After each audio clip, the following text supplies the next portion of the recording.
CV, c'est bien. Avoir un bon CV, c'est nettement mieux. Après, c'est un exercice extrêmement difficile. On ne sait pas à quoi mettre dedans, on ne sait pas comment faire. Voyons donc à quoi doit ressembler votre CV. Un recruteur met en moyenne 30 secondes à la première lecture de votre CV. Il doit donc absolument sortir du lot, vous démarquer et montrer votre originalité. Commencez par mentionner vos coordonnées, nom, prénom, numéro de téléphone et adresse mail. Même si celle-ci n'est pas obligatoire, vous pouvez aussi ajouter votre photo, mais attention, veillez à ce qu'elle soit sobre et professionnelle. Après les coordonnées, la rubrique de compétences. C'est probablement la rubrique la plus importante de tout votre CV. Cette rubrique doit refléter votre savoir-faire et montrer que vous êtes la personne idéale pour le poste. On y trouve toutes les compétences techniques, ainsi que les langues et l'informatique. Après la rubrique de compétences vient l'expérience. Alors cette rubrique elle est très importante, c'est là où vous allez expliquer un petit peu tous les emplois, tous les stages, toutes les expériences que vous avez pu avoir tout au long de votre carrière. On place toujours toutes ces expériences dans l'ordre rétrochronologique, c'est-à-dire du plus récent au plus ancien.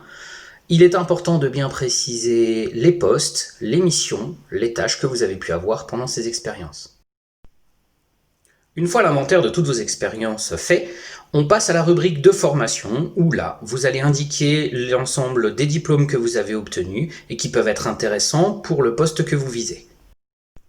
N'oubliez pas d'indiquer le nom du diplôme, l'école ou l'établissement dans lequel vous l'avez obtenu et la spécialité.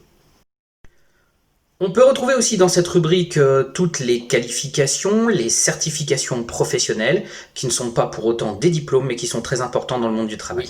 N'oubliez pas la rubrique divers, centre d'intérêt, loisirs. C'est là où vous allez mettre toutes les informations qui sont hors professionnel, mais qui peuvent avoir un intérêt.